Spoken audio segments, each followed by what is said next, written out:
नमस्कार दर्शक बंधु आपण माने राजजोग सीरियल देखा पाइबे जे आयन और दिया घर छाड़ी चली जाउथिबे। हाँ दर्शक बंधु आयन और दिया जितेबाला घर छाड़ी चली जाउथिबे तो बलवंतर बाबू तांको अटकेइबे किंतु आयन और दिया रहु नथिबे आउ बलवंतर बाबू बेसी बाध्य करिवे आउ कांदिबे। सेथिपई आयन और दिया कहबे कि बाबा आपण जदि चाहछन्ती आमे एठी रहिबु ताहले आपण ए घर सदस्य क्या भी कहतु आपण आउ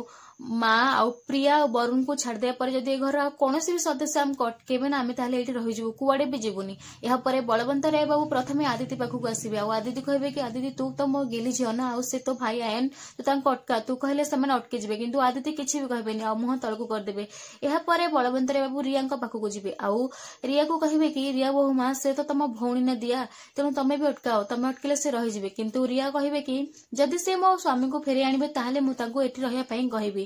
या परे पुणी बलवंत राय बाबू सोना के पाखक जिवे आउ सोना कहबे कि देख सोना तम